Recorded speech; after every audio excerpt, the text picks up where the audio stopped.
Olá, seja muito bem-vindo ao Sã Doutrina. O Sã Doutrina é o programa da Igreja Presbiteriana de Pinheiros que oferece a você, gratuitamente, um curso básico de Teologia Reformada. Esse é o nosso 50º programa Sã Doutrina. Chegamos, pela graça de Deus e para a glória de Deus, ao programa de número 50. E nós estamos estudando o tema Cristologia. Sobre esse tema, Cristologia, nós já estudamos os seguintes tópicos. Eu quero relembrar com você rapidinho os seguintes tópicos que nós estudamos sobre Cristologia. Vimos as questões introdutórias sobre a pessoa e a obra do Senhor Jesus Cristo. Falamos também sobre a verdade de que Jesus Cristo, ele é uma pessoa que possui duas naturezas. Falamos sobre essas duas naturezas, a natureza divina e a natureza humana de Jesus Cristo. Vimos também estudamos, refletimos sobre a necessidade das duas naturezas do Redentor. O Redentor, para redimir o homem que estava perdido nos seus delitos e pecados, ele deveria ser Deus e deveria ser homem. Ele deveria possuir uma natureza divina e uma natureza humana. Falamos sobre a unidade da pessoa de Cristo. Falamos também sobre os nomes de Cristo e vimos alguns desses nomes, Messias, Filho de Davi, Servo Sofredor de Israel, Filho do Homem, Senhor, Filho de Deus, Logos e Salvador. Então esses foram os temas que nós já estudamos sobre esse tópico, esse grande tópico, Cristologia. No último programa nós começamos a estudar um outro tópico de Cristologia, que nós chamamos de os estados de Cristo. Na verdade, os livros de teologia sistemática, os estudiosos chamam de os estados de Cristo. E nós vimos o primeiro estado, o estado de humilhação. Esse foi o tema do programa passado. Dúvidas sobre isso é só procurar na nossa playlist do Sã Doutrina, ali no canal da Igreja Presbiteriana de Pinheiros, e você terá acesso a esse estudo que falava sobre o estado de humilhação. Hoje nós vamos falar sobre o estado de exaltação, a primeira parte do estado de exaltação, e, Deus permitindo, no próximo programa nós vamos encerrar esse estudo sobre o estado de exaltação. Fizemos o estado de humilhação em um programa, o estado de exaltação em 2 programas. E sobre o estado de humilhação de Cristo, quero também relembrar rápido para você, nós vimos os seguintes estágios do estado de humilhação de Cristo. Falamos sobre a encarnação de Cristo, o nascimento de Cristo, os sofrimentos do Senhor Jesus Cristo, a morte de Cristo, o sepultamento de Cristo e a descida de Cristo ao Hades. Dúvidas sobre isso? Nosso programa passado, ele vai, pela graça de Deus, tirar essas dúvidas que você tem sobre esses tópicos sobre o estado de Cristo. No programa de hoje, como nós dissemos e repetiremos aqui agora, nós estudaremos juntos, refletiremos sobre o tema do estado de exaltação de Cristo. Nós refletiremos hoje sobre os seguintes subtópicos desse tópico. Nós falaremos basicamente sobre a ressurreição de Cristo, considerando 4 momentos. Em 3 momentos, na verdade. A natureza da ressurreição, falaremos sobre o significado da ressurreição e sobre a negação da ressurreição. Então hoje nós começamos esse subtópico, o estado de exaltação de Cristo. E falaremos sobre a ressurreição de Cristo primeiramente, a partir desses 3 aspectos, desses 3 momentos. A natureza da ressurreição, o significado da ressurreição e a negação da ressurreição de Cristo. Dito isso, então, vamos aos nossos estudos. Falemos de modo bem breve sobre o estado de exaltação do Senhor Jesus Cristo. Primeira consideração que nós fazemos aqui é que no estado de exaltação nós podemos notar as seguintes verdades acerca do Senhor Jesus Cristo. No programa anterior, que nós falamos sobre o estado de humilhação, nós vimos várias verdades sobre a pessoa de Cristo, considerando especificamente esse recorte do seu estado de humilhação. E no estado de humilhação nós estudamos algumas verdades acerca da pessoa do Senhor Jesus Cristo.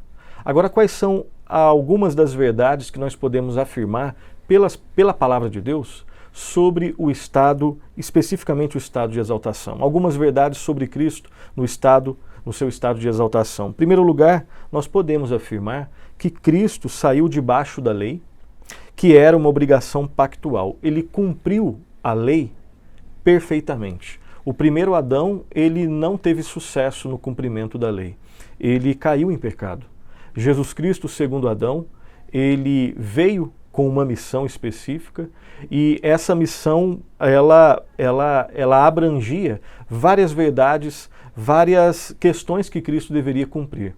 Uma delas é o cumprimento da lei, e Cristo cumpriu a lei, e no momento que ele cumpre a lei, ele sai debaixo da lei. Essa lei estava debaixo da grande verdade do pacto de Deus, o pacto que Deus tinha com o homem, que nunca é quebrado do ponto de vista de Deus. Deus cumpre o pacto, o Pai, o Filho, o Espírito Santo. O homem, infelizmente, ele não cumpre perfeitamente esse pacto. E se esse pacto foi quebrado, a relação ela foi rompida e ela só pode ser reatada a partir do cumprimento desse pacto. E Cristo cumpre esse pacto.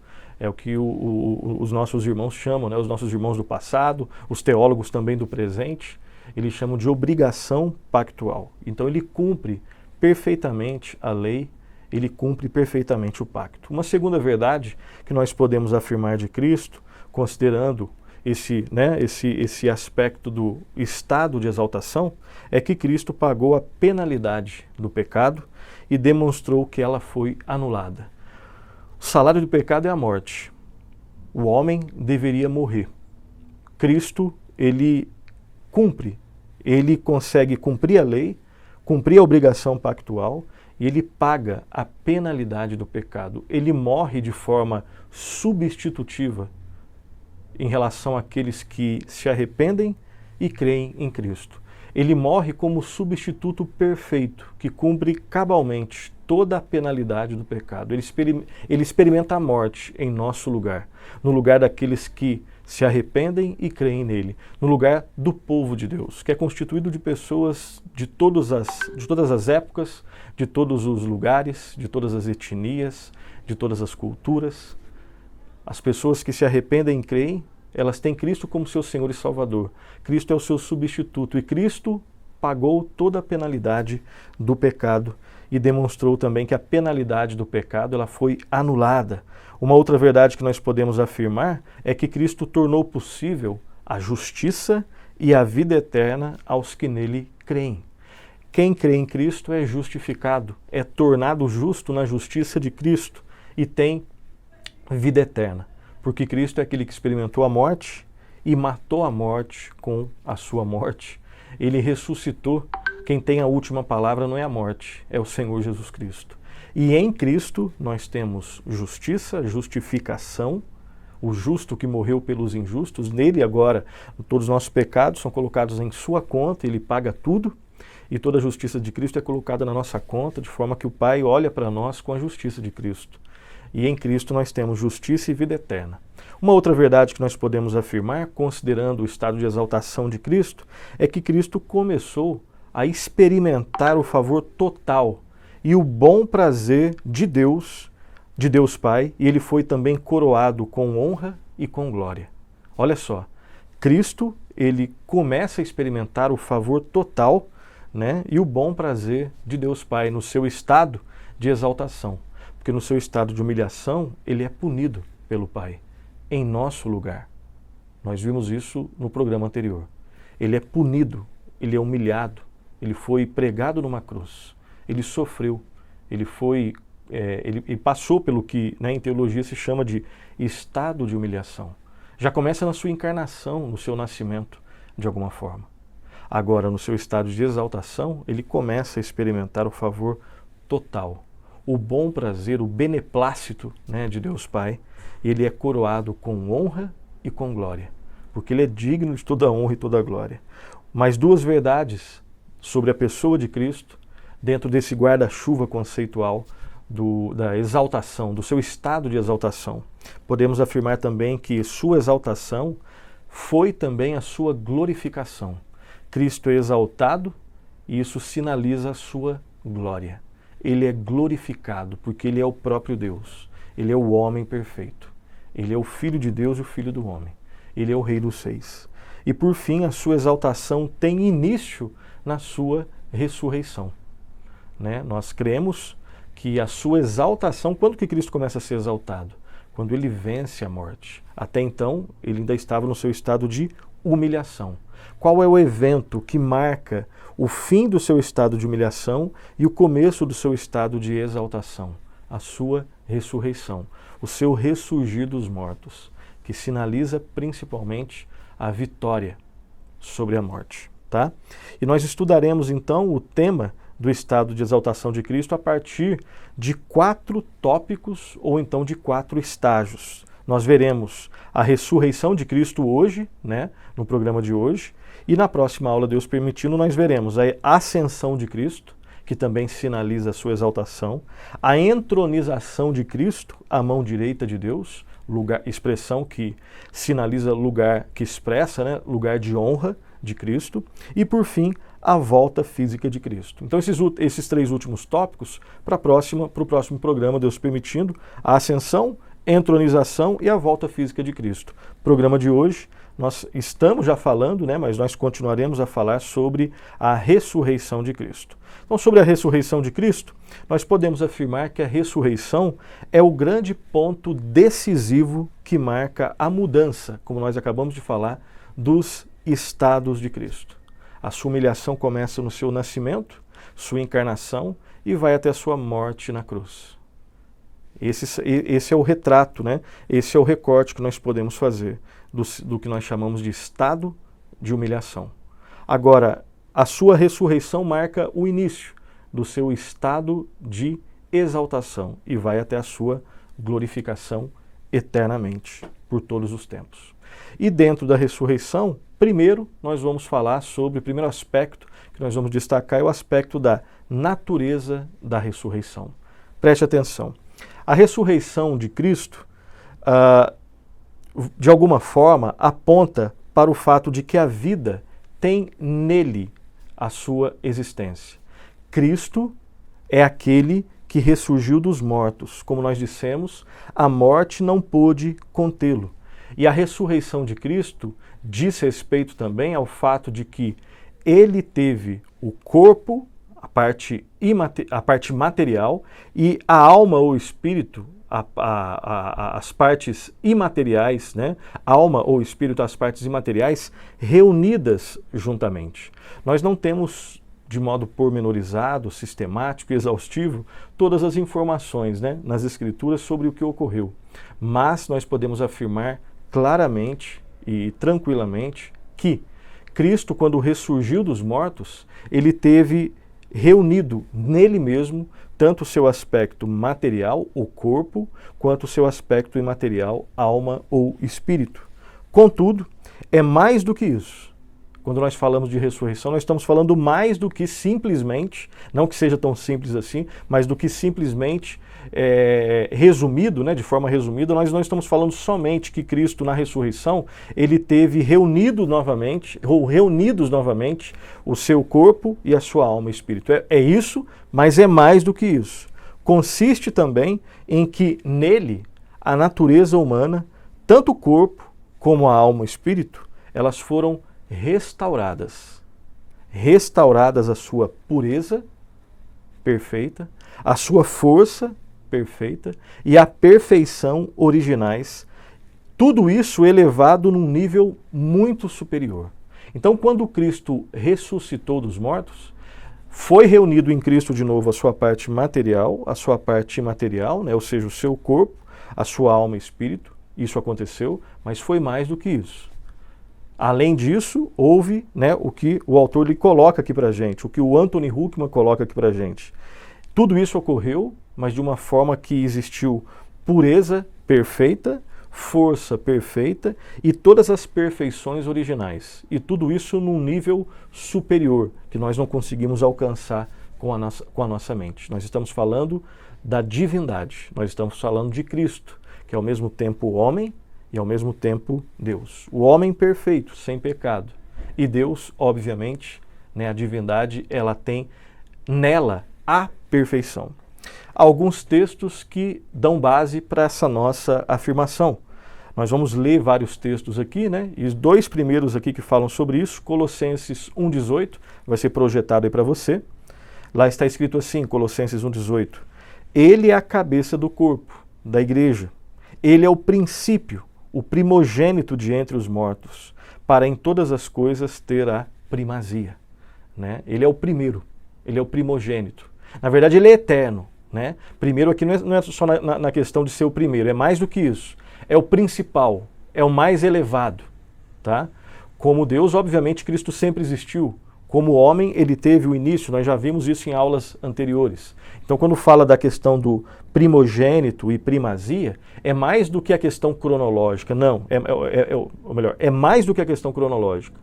É a questão de ter a plenitude, é a questão dele ser o principal, mais do que uma questão de cronológica de ser o primeiro. Até porque ele sempre existiu, ele é um ser eterno. Deus sempre existiu, Cristo sempre existiu. Agora, como homem, ele se tornou carne. Né? Na sua humanidade, ele teve um início e não terá fim. Ok? E Apocalipse 1:5, lá está escrito assim: e da parte de Jesus Cristo, a fiel testemunha, o primogênito dos mortos e o soberano dos seis da terra, aquele que nos ama e pelo seu sangue nos libertou dos nossos pecados. Então, de novo, a expressão primogênito dos mortos. Né? Ele sempre foi, é e será a vida. Por isso a morte não pôde contê-lo. Ele foi o primeiro que venceu a morte, o único que venceu a morte. Por ele mesmo, porque ele tem poder nele mesmo, junto, né, obviamente, com o Pai e com o Espírito Santo. Guiado, guardado pelo Pai e também guiado, potencializado na sua humanidade pelo Espírito Santo. E ele é o primogênito dos mortos, o soberano dos seis da terra. Ele foi o primeiro que ressurgiu, por isso nele nós ressurgiremos também. Então esses são dois textos que falam sobre essa realidade da natureza da ressurreição. O fato de que Cristo ressurgiu dos mortos, corpo, alma e espírito, em perfeição, em vigor no nível da perfeição, nas suas perfeições originais e num nível superior, pleno e perfeito. Continuando o nosso argumento aqui, algumas outras considerações, nós podemos afirmar também que depois da ressurreição, claramente o corpo de Cristo passou por uma mudança notável. Era o mesmo corpo de Cristo, mas ao mesmo tempo tinha algum aspecto diferente, pois ele não foi reconhecido. Lembre-se que Cristo, depois da ressurreição, ele conversou com pessoas, os discípulos no caminho de Emaús, e ele não foi conhecido, e ali ele estava, obviamente, ele foi ressuscitado, ele estava ressurreto em corpo, alma e espírito, e ele não foi facilmente reconhecido. Era o mesmo corpo de Cristo, ao mesmo tempo era o mesmo corpo com alguns aspectos diferentes. Né? Então houve sim uma mudança notável. Ele possuía qualidades que foram perfeitamente ajustadas ao seu futuro ambiente celestial. Né? O corpo glorificado. Nós não temos tantas informações sobre o que vem a ser um corpo glorificado, mas é um corpo onde existe plenitude de perfeições. E nós podemos notar isso no corpo de Cristo ressurreto. Então, pela ressurreição, o Huckman afirma que ele se tornou um espírito vivificante. O Huckman não, o Louis Berkhof. O Louis Berkhof que afirma que pela ressurreição ele se tornou espírito vivificante. E de onde nós tiramos isso? De onde o Louis Berkhof tira isso? Né? E eu cito o nome desses dois teólogos, porque eles têm servido de base, né, de orientação para as nossas reflexões aqui. Obviamente a base, primeira e última, é sempre a palavra de Deus, mas nós temos alguns livros que servem de roteiro, né, servem de roteiro. E nós submetemos esses livros à análise das Escrituras, não o contrário. Né? Então alguns textos que nós vamos ler aqui junto com você, acompanhe a leitura, eles serão projetados para você. Lucas 24:31 está escrito assim: então se lhe abriram os olhos e o reconheceram, mas ele desapareceu da presença deles. Então existiu alguns momentos, né, onde as pessoas estavam diante de Cristo ressurreto e não o reconheciam, não tiveram facilidade de reconhecê-lo. Nesse episódio específico, né, do final ali, do Evangelho do Senhor Jesus, escrito, narrado por Lucas, né? Aqui está o relato de Lucas. Então se lhe abriram os olhos e o reconheceram, mas depois ele desapareceu da presença deles. Ainda em Lucas 24, alguns versículos avante, Lucas 24:36, está escrito assim: falavam ainda estas coisas quando Jesus apareceu no meio deles e lhes disse: paz seja convosco. Então, episódios onde Cristo já estava ressurreto, né, ressuscitado, e ele aparece, corpo, alma, espírito, né, matéria e espírito e alma, e conversa com as pessoas. Aqui ele disse, paz seja convosco. Então, em alguns momentos ele não era reconhecido e depois ele passou a ser reconhecido. Continuando, Lucas 24, um pouco mais à frente, Lucas 24, 39. Lá está escrito assim, vede as minhas mãos, olha só, vede as minhas mãos, os meus pés, que eu sou eu mesmo. Apalpai e me verificai, porque um espírito não tem carne nem ossos, como vedes que eu tenho. E aqui muito claro, né? Para aqueles que achavam que Cristo era um fantasma que atravessava paredes, para aqueles que acham a ressurreição uma loucura, né? E é claro que do ponto de vista daqueles que divinizam a lógica humana, realmente a ressurreição é uma loucura. A questão é se ela é verdade, né? E a sabedoria de Deus é mais sábia que a loucura dos homens, né? E aqui é um texto clássico que fala que Cristo ressuscitou. Ressurreição é a base, né? Uma das bases do cristianismo. Se Cristo não ressuscitou, vã é a nossa fé. Isso significa que ele não venceu a morte. Mas não, Cristo venceu a morte, ele ressuscitou em carne e osso, né? E aqui ele deixa bem claro, apalpai-me, tocai as minhas mãos, os meus pés, sou eu mesmo, né? E outro texto, agora em João, Evangelho do Senhor Jesus, narrado por João, João 20, 19. Ao cair da tarde daquele dia, o primeiro dia da semana, ou seja, domingo, trancadas as portas da casa onde estavam os discípulos, com medo dos judeus, veio Jesus, pôs-se no meio e disse, paz seja convosco. Né? João 21, 7. Aquele discípulo a quem Jesus amava disse a Pedro, é o Senhor. Simão Pedro, ouvindo que era o Senhor, cingiu-se com sua veste porque se havia despido e lançou-se no mar. Então, tanto no texto anterior como nesse, né, a gente tentando se colocar naquela cena, né? Pessoas que viram o Senhor Jesus Cristo ser maltratado, ser chicoteado, né? Ele derramou, né, a sua vida ali na cruz, seu sangue ali na cruz, foi crucificado, morreu. Ficou algum tempo experimentando a morte. E depois ressurgiu. Tente se imaginar nessas cenas. Né? Primeira carta de Paulo aos Coríntios, 15, 50, está escrito assim, isto afirmo, irmãos, que a carne e o sangue não podem herdar o reino de Deus, nem a corrupção herdar a incorrupção. Então Cristo, né? Cristo é aquele que nunca se corrompeu. E somente nele nós podemos herdar e ter o reino dos céus. Né? Sem Cristo, ninguém pode herdar o reino dos céus. Por natureza, nós não podemos herdar o reino do céu. É somente por uma ação sobrenatural de Deus, operando fé e arrependimento e aplicando as virtudes de Cristo em nossas vidas, que nós podemos herdar o reino dos céus. 1 Coríntios 15, 45, está escrito assim, pois assim está escrito, o primeiro homem, Adão, foi feito alma vivente. O último Adão, no caso Cristo, né, porém, é espírito vivificante. Né? E aí o Luiz Berkoff utiliza essa expressão espírito vivificante para falar sobre o corpo de Cristo depois da ressurreição, no estágio de perfeição, plenitude. Né? Ali você vê a sinalização de todas as perfeições da divindade. Então esse é o primeiro ponto que nós queríamos falar sobre a questão da ressurreição, a natureza da ressurreição, uma natureza espiritual, uma natureza perfeita, uma natureza plena. Cristo ressurgiu dos mortos de modo perfeito, né, num corpo glorificado, para um corpo que estava sendo moldado para o seu próximo habitat, né, a perfeição dos novos céus e nova terra, a santidade nos novos céus e nova terra, o que requer um corpo perfeito no nível do Senhor Jesus Cristo.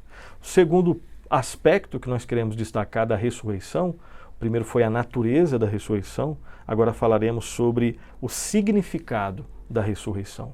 O que a ressurreição significou e significa? Em primeiro lugar, lembremos que a ressurreição de Cristo tem um tríplice significado. Esse significado ele se dá em 3 aspectos. Em primeiro lugar, constitui uma declaração do Pai de que Cristo satisfez todas as exigências da lei como obrigação pactual. O que a ressurreição significou e significa?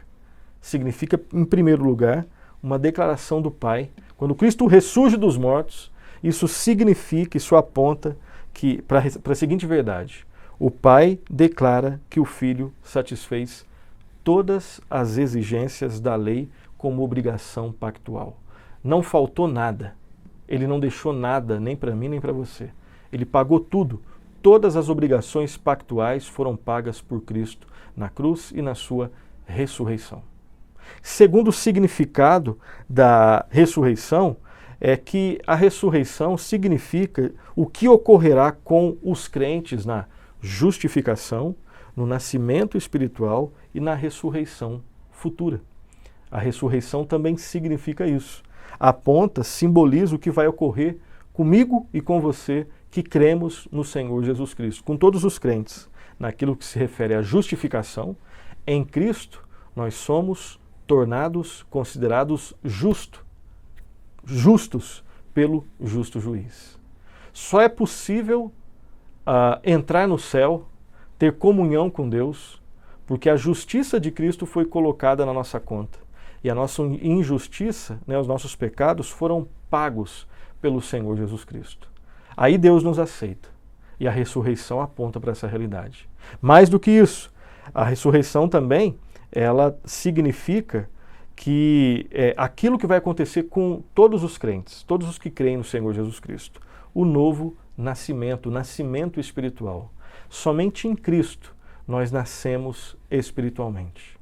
O Espírito Santo transforma a nossa vida e aplica todas as virtudes de Cristo na nossa vida, de forma que agora nós nascemos espiritualmente. Nós já somos genuinamente novas criaturas, embora não totalmente ainda novas criaturas, porque nós só experimentaremos toda a plenitude dos efeitos do novo nascimento nos novos céus e nova terra. Quando nós adentrarmos lá, quando nós morrermos, aí sim. Mas nós já somos genuinamente novas criaturas. E às vezes não fazer essa distinção pode causar alguns problemas na nossa compreensão e na nossa vida. Nós já somos genuinamente, todos os cristãos, todos aqueles que se arrependem e continuam se arrependendo, que creram e continuam crendo no Senhor Jesus Cristo, eles só fazem isso de forma verdadeira porque o Espírito Santo começou uma boa obra que ele vai terminar. E essa boa obra fundamentalmente fala da centralidade de Cristo. Cristo é o centro da vida do cristão. Ele já é uma pessoa que foi justificada, uma pessoa que nasceu de novo. E isso é verdade. Mas por que nós ainda pecamos? Porque ainda estamos nesse processo de santificação, no processo de perseverança. Mas todos os pecados do crente eles já foram pagos por Cristo na cruz do Calvário. E saber disso é libertador, porque nos dá força para lutarmos o dia a dia, na luta cristã, na caminhada cristã. E a nossa base está na pessoa de Cristo, está na ressurreição do Senhor Jesus Cristo que venceu a morte. É porque Ele venceu que nós também venceremos. É porque Ele morreu e ressuscitou que nós, mesmo que morramos, nós também ressuscitaremos. E nele nós temos tudo o que nós precisamos. E essa ressurreição diz respeito a essa declaração do Pai de que em Cristo tudo foi pago. Segundo lugar, simboliza que nós seremos justificados, já fomos, Quem não foi, mas aqueles que vão crer em Cristo serão justificados. Aqueles que já creram já foram justificados. Nasceram de novo e, por fim, assim como Cristo ressurgiu dos mortos, nós, quando morrermos, também ressuscitaremos, ressurgiremos dos mortos. A ressurreição de Cristo é a base da nossa ressurreição. Cristo justo nos justifica. Cristo, aquele que é a vida verdadeira, ele promove vida, nascimento espiritual na nossa vida. Então, o significado da ressurreição, ele tem esses 3 aspectos. Ele possui um significado triplo. Nós já falamos de 2. Mas antes nós vamos ler alguns textos que dão base para esses primeiros 2 e depois vamos falar do terceiro significado. Leiamos primeiramente Romanos 6, 4 a 5. Romanos 6, 4 e 5. Lá está escrito assim: fomos, pois, sepultados com ele na morte pelo batismo, para que, como Cristo foi ressuscitado dentre os mortos, pela glória do Pai, assim também andemos nós em novidade de vida. Porque se fomos unidos com ele na semelhança da sua morte, certamente o seremos também na semelhança da sua ressurreição. Ele ressurgiu, aqueles que estão nele ressurgirão. Ele tem vida, aqueles que estão nele também têm vida. Um segundo texto, Romanos 6, 9.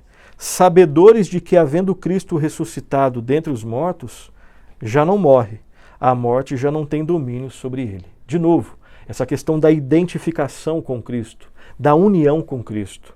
Quem está nele, quem está em Cristo, quem está com Cristo, essas são expressões muito caras, muito importantes para o apóstolo Paulo, né? Nele, em Cristo, com Cristo, falam dessa identificação, dessa união que existe com Cristo. E quem está em Cristo tem vida imperdível em Cristo. Não morrerá eternamente. Cristo ressuscitou e nele nós também ressuscitaremos. Mais um texto, Romanos 8:11, está escrito assim: se habita em vós o Espírito daquele que ressuscitou a Jesus dentre os mortos, esse mesmo que ressuscitou a Cristo Jesus dentre os mortos, vivificará também o vosso corpo mortal por meio do seu Espírito que em vós habita. Né? Cristo é o Emanuel, Deus conosco, o primeiro Emanuel. O Espírito Santo é chamado, né, também de o segundo Emanuel. Quando Cristo cumpriu a sua missão aqui, ele ascende aos céus, está entronizado à direita de Deus Pai. Veremos esse assunto mais à frente, na próxima aula, provavelmente, no próximo programa. E ele envia o Emanuel, o segundo Emanuel, o Deus conosco, o Espírito Santo, para morar em nós. Nosso corpo é templo do Espírito Santo. E esse mesmo Espírito nos vivificou, nos vivifica e nos vivificará. 1 Coríntios 6, 14 está escrito assim: Deus ressuscitou o Senhor e também nos ressuscitará, a nós pelo seu poder. Isso aqui está muito claro. Deus ressuscitou o Senhor, aqui é o Pai em relação ao Filho, e também nos ressuscitará, a nós pelo seu poder. 1 Coríntios 15, 22 está escrito assim: porque assim como em Adão todos morrem, assim também todos serão vivificados em Cristo. Próximo texto, segunda carta de Paulo aos Coríntios, capítulo 4, versículo 10 e 11. 2 Coríntios 4, 10 e 11, está escrito assim: levando sempre no corpo o morrer de Jesus, para que também a sua vida se manifeste em nosso corpo. Olha só, paralelo de de morte e vida, né? Versículo 11. Porque nós que vivemos somos sempre entregues à morte por causa de Jesus, para que também a vida de Jesus se manifeste em nossa carne mortal. Então, Paulo trabalhando com esse paralelo de morte e vida. Morte nós temos de forma natural em nós mesmos como descendentes do primeiro Adão. Vida nós só temos de forma sobrenatural, por causa da nossa ligação com o segundo Adão, que é o Senhor Jesus Cristo. Próximo texto, 2 Coríntios 10, 14. Porque não ultrapassamos os nossos limites, como se não devêssemos chegar até vós, posto que já chegamos até vós com o Evangelho de Cristo. Aqui Paulo deixando bem claro o fato de que o Evangelho, entre outras coisas, ele deixa muito claro quando ele diz no final, posto que já chegamos até vós com o Evangelho de Cristo. A boa nova de que em Cristo nós temos vida, nós temos perdão e nós temos o nosso relacionamento com o Pai refeito de forma perfeita. Próximo texto, Colossenses 2,12. Tendo sido sepultados juntamente com ele no batismo, no qual igualmente fostes ressuscitados, mediante a fé no poder de Deus que o ressuscitou dentre os mortos. De novo, as ideias de morte e de vida, o batismo que entre outras coisas nos mostra, que bate esse retrato de uma vida antes e uma vida depois de Cristo.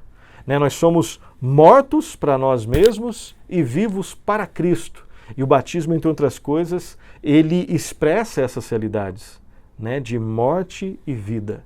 Morte que nós tínhamos antes de conhecermos a Cristo e vida que nós temos agora em Cristo. Próximo texto, primeira carta de Paulo aos Tessalonicenses, capítulo 4, versículo 14, está escrito assim: pois se cremos que Jesus morreu e ressuscitou, assim também Deus, mediante Jesus, trará em sua companhia os que dormem, né, os que estão mortos. Então esses são alguns textos que mostram, né, essas facetas da ressurreição e dos efeitos da ressurreição de Cristo, dos significados da ressurreição de Cristo na vida do povo de Deus. E o terceiro significado da ressurreição é a causa da nossa justificação, a causa da nossa regeneração, a implantação de uma nova vida onde existia morte, e da ressurreição final. Né? A ressurreição, ela significa isso também. A verdade de que nós seremos justificados, nós seremos regenerados e nós também experimentaremos a ressurreição final. Alguns textos que mostram essas verdades. Primeiro texto, Romanos, capítulo 4, versículo 25. Lá está escrito assim: o qual, aqui em relação a Cristo, né? O qual foi entregue por causa das nossas transgressões e ressuscitou por causa da nossa justificação. Então, mais um texto repetindo a ideia de que Cristo, nele nós temos justificação. Romanos 5:1, né? Justificados. Esse texto não será projetado para você agora, veio na minha cabeça exatamente agora. Justificados, pois, mediante a fé, temos paz com Deus por meio de quem? Do Senhor Jesus Cristo. Então, Cristo é o justo que nos torna justos. Né? Próximo texto, esse será projetado para você, Romanos 5:10, porque se nós, quando inimigos, fomos reconciliados com Deus mediante a morte do seu Filho, muito mais, estando já reconciliados, seremos salvos pela sua vida. Esse é um dos textos que deixa bem claro que depois que alguém é perdoado e é colocado na família de Deus pela graça, pela fé em Cristo, ou seja, se nós fomos reconciliados quando éramos inimigos, agora como nós somos filhos, nós não seremos abandonados. Seremos sim cuidados, orientados, disciplinados quando necessários, corrigidos quando necessário, mas nós não seremos abandonados, porque estamos ligados a Cristo.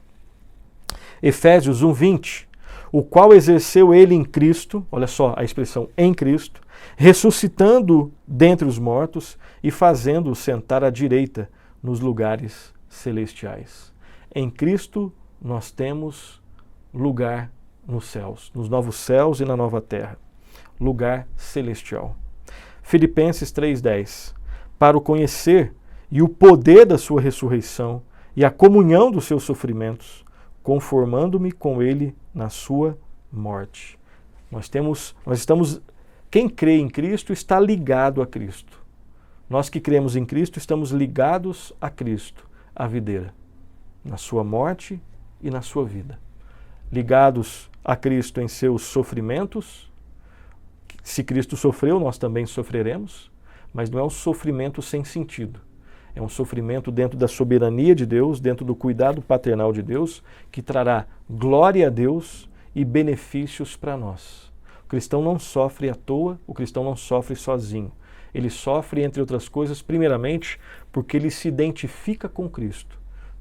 Nós morremos, nós nascemos com Cristo, fomos batizados em Cristo, temos fé em Cristo, nos arrependemos de uma vida sem Cristo para uma vida com Cristo, nós nos arrependemos para Cristo, nós somos justificados em Cristo, fomos eleitos em Cristo, perseveramos em Cristo, somos santificados para sermos formados à imagem de Cristo, vivemos com Cristo, morremos com Cristo, ressuscitaremos com Cristo, seremos glorificados em Cristo Jesus. A vida toda é ligada à pessoa e à obra do Senhor Jesus Cristo. Ok? E mais um texto, o último texto nesse momento, primeira carta de Pedro, 1 de Pedro, capítulo 1, versículo 3, está escrito assim: Bendito Deus e Pai de nosso Senhor Jesus Cristo, que segundo a sua muita misericórdia, nos regenerou, nos deu, né, implantou uma nova vida em nós, nos regenerou para uma viva esperança, mediante a ressurreição de Jesus Cristo dentre os mortos. O cristão ele vai morrer, né? Tirando aqueles que serão contemporâneos da volta de Cristo, todos aqueles que não serão contemporâneos passarão pela morte.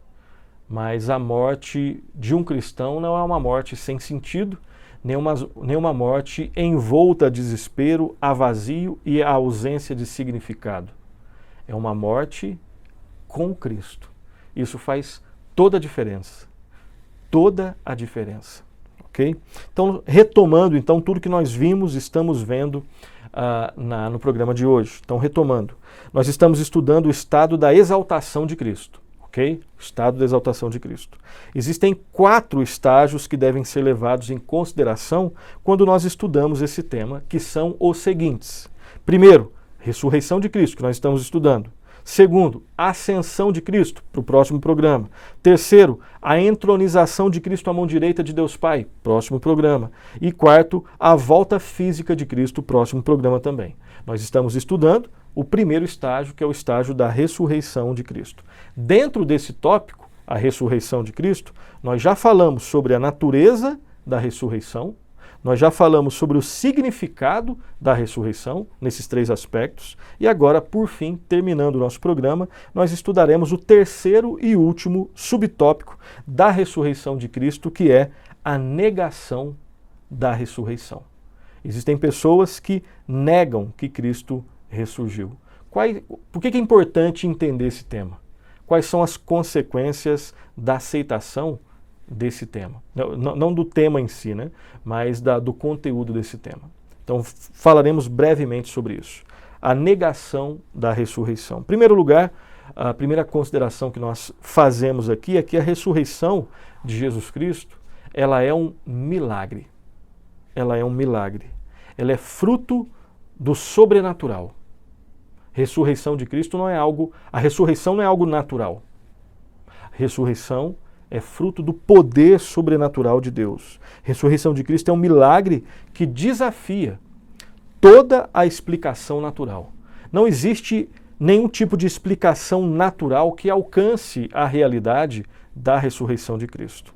Por essa razão, muitas pessoas elas negam a ressurreição de Cristo. Quando o meu pressuposto é o naturalismo, eu nunca, né, quando eu absolutismo o naturalismo, o materialismo, o cientificismo, né, eu não vou crer em coisas que fogem ao materialismo, ao naturalismo e ao cientificismo. Né? Então, se o meu Deus é o naturalismo, é o cientificismo e é o materialismo, eu nunca vou crer naquilo que é sobrenatural. Por conseguinte, eu não vou crer, né, em Deus, eu não vou crer no nascimento virginal de Cristo, eu não vou crer nos milagres de Cristo, porque eu já tenho um outro Deus, né, que é aquilo que é palpável. Somente aquilo que os meus sentidos conseguem perceber. Tudo aquilo que foge eu não vou crer. Então não vou crer, entre outras coisas, em Deus. Eu não vou crer em Cristo. Eu não vou crer, obviamente, no nosso assunto, na ressurreição de Cristo. Tá? Então é porque eu tenho outro Deus. Então eu não vou crer nesse Deus. Ok? No único Deus que existe. Por outro lado, preste atenção. Os que negam a ressurreição do Senhor Jesus Cristo, eles devem lidar, né? Eles se autoproclamam, né? Os detentores do saber. Só que vamos fazer um teste aqui, né? Os que negam a ressurreição de Cristo, eles têm que lidar e explicar o fato inegável de que a crença na ressurreição do Senhor Jesus Cristo era algo generalizado no primeiro século. Ou seja, uma boa historiografia, uma boa análise da história, ela vai apontar nesse sentido. Eu posso até não crer, mas se eu for honesto, vamos supor que uma pessoa não creia na ressurreição de Cristo, não creia nas Escrituras, mas se ela realmente é verdadeiramente um bom estudioso, nesse caso o estudioso da história, ela vai ter que lidar com um fato verdadeiro, né? Um fato inegável de que no primeiro século, de forma generalizada, as pessoas criam, acreditavam realmente na ressurreição de Cristo, né? Então, existem teorias aí que surgiram, infelizmente, ou felizmente, dentro da soberania de Deus, né? Porque Deus vai humilhar todas essas teorias, né? E vai inclusive usá-las, né, de alguma forma para os seus propósitos. Mas as teorias que surgiram para negar a ressurreição de Cristo, elas basicamente afirmavam, primeiro, ou que os apóstolos e outras testemunhas primitivas enganaram um povo crédulo, um povo bobo, um povo burro, né, com uma falsidade. Então tinha uma linha que ia nesse sentido, né? Os apóstolos enganavam um povo que era ignorante, que era crédulo, acreditava em qualquer coisa, né? Essa é uma possibilidade de pensar. Uma resposta para os que pensam desse jeito. Preste atenção que os apóstolos, primeiro, eles não se mostraram pessoas dessa índole. Então é ser desonesto com os apóstolos. Eles eram pessoas falhas, mas eles não eram pessoas que ficavam inventando história. Não tem base histórica para falar uma coisa dessa dos apóstolos. E lembre-se o seguinte, a tese é então que as pessoas acreditavam, né? Eram pessoas crédulas. Crer na ressurreição, naquela época, era, de alguma forma, correr riscos. Era correr riscos. Era uma coisa perigosa. Não é igual crer no Saci Pererê, crer em algum santo romano. Não. Que é algo que não vai trazer nenhum tipo de perigo para você. Crer na ressurreição de Cristo, e repito, no primeiro século era uma crença generalizada. Muitas pessoas criam que Cristo ressuscitou. E isso era algo perigoso. Uma coisa é quando se tem uma crença generalizada, mas que tanto fez, tanto faz. Outra coisa é quando você tem uma crença, e essa crença, quando expressada, quando expressa, ela traz perigo para aquele que a detém. Então lembre-se disso. Essa primeira teoria é uma grande bobagem, uma grande furada. Tem uma segunda teoria também, algumas pessoas que afirmavam que Jesus não morreu de fato, mas ele desmaiou e os apóstolos pensaram que ele havia morrido, né? Então Jesus na verdade não morreu, na verdade desmaiou, e os apóstolos eram tão incompetentes, tão ignorantes que eles não sabiam nem fazer a diferenciação entre um desmaio e uma morte, né? E nesse caso, as pessoas têm que desconstruir o relato também das Escrituras, né? Além disso, uma outra resposta que nós temos é que os próprios soldados, inimigos de Cristo, aqueles que chicoteavam a Cristo e que mataram a Cristo, eles estavam perto e eles viram Jesus e viram que ele havia morrido. E nós devemos lembrar também que um desmaio é algo muito diferente de uma morte na cruz. E uma morte na cruz depois de Cristo ter sido severamente castigado, açoitado. Então essa teoria também não procede, obviamente, por esses detalhes que nós estamos colocando, além de outros, tá?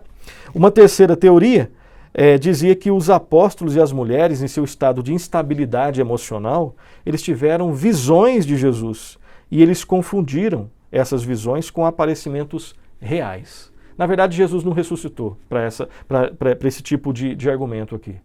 Na verdade, tanto as mulheres que, né, estavam ali perto de Jesus, quanto os seus apóstolos, eles estavam emocionalmente abalados e eles confundiram uma visão, eles tiveram, na verdade, uma visão.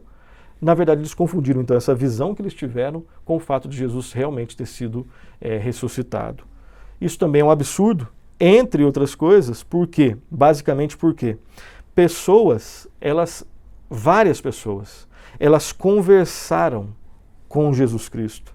Elas tocaram no seu corpo, com alguns textos que nós lemos. E preste atenção que os apóstolos e as mulheres, embora eles estivessem realmente tristes e abalados, eles não estavam loucos e nem delirando. Eles estavam nas suas plenas capacidades intelectuais, cognitivas e guiados, né, pelo Espírito Santo, vários deles. Então essa teoria também não procede. E por fim, existe uma outra teoria que dizia que a história da ressurreição foi, na verdade, importada, emprestada de outras religiões orientais e ela foi derivada de alguns outros mitos pagãos. Essa também talvez seja uma das mais absurdas de todas, né? porque nós fazemos algumas perguntas. Se você acredita nisso, nós fazemos algumas perguntas. Que outra religião oriental se parece com o cristianismo? Mostra para mim uma só, que se parece com o cristianismo. E uma segunda pergunta que nós fazemos: que mito pagão, ou quais outros mitos pagãos se parecem com a história de Cristo? Não existe nenhum. Não é verdade isso que essa posição defende. Okay? Então percebam que são sempre loucuras. Aqueles que negam a ressurreição de Cristo são loucos, que já estão idolatrando algum outro ismo, seja o materialismo, seja o naturalismo, seja o cientificismo, sejam as suas loucuras que eles inventam mesmo, né? Os ídolos que saem dos seus próprios corações. Cristo ressuscitou. Essa é uma verdade bíblica, essa é uma verdade histórica, essa é a verdade que dá esperança para o homem que está caído nos seus pecados. Então, nenhuma dessas teorias condizem com o ensino das Escrituras e nenhuma dessas teorias condizem com a história bem interpretada de forma honesta. Dito isso, vamos para as nossas considerações finais e aplicações. Em primeiro lugar, o cristianismo é a única religião verdadeira, pois a verdade que liberta está no seu centro, Jesus Cristo. Segunda consideração, o cristianismo é a única religião verdadeira e que promove a verdadeira vida. Por quê? É porque Jesus Cristo venceu a morte, só Ele venceu a morte. E nele somente, melhor dizendo, existe vida eterna. O cristianismo é a religião verdadeira, a única que promove verdadeira vida. Por quê? Porque só existiu um que venceu a morte. Porque Ele é a vida. E só nele existe, e tão somente nele, existe vida eterna. Terceira consideração, a ressurreição de Cristo é a base da nossa ressurreição. A ressurreição de Cristo é também a prova cabal de que existe esperança. Existe esperança verdadeira, e essa esperança de vida está na morte e na vida do Senhor Jesus Cristo. Existe esperança na vida? Claro que existe. Não é naquilo que eu invento, não é naquilo que eu acho, não é naquilo que nós inventamos. Existe esperança porque Cristo venceu a morte. E só Ele é a âncora que nos segura no momento da morte. Só Ele nos dá vida e vida eterna. E vida eterna é mais do que viver para sempre.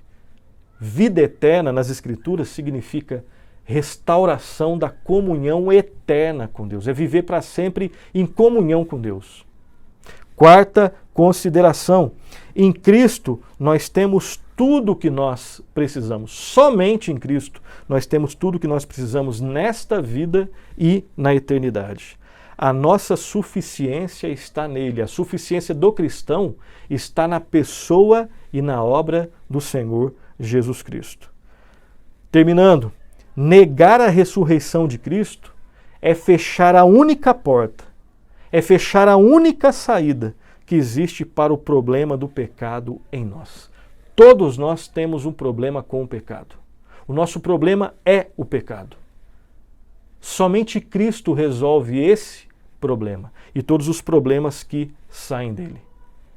Dizer não a Cristo é fechar a única porta que pode trazer perdão, solução, resolução, transformação, salvação, redenção, tudo aquilo que nós precisamos.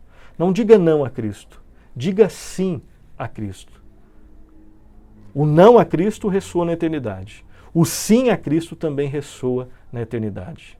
Digamos cada vez mais e todos os dias, sim, Cristo, eu preciso do Senhor. Salva-me, Senhor Jesus Cristo. A oração de Pedro quando estava afundando no mar.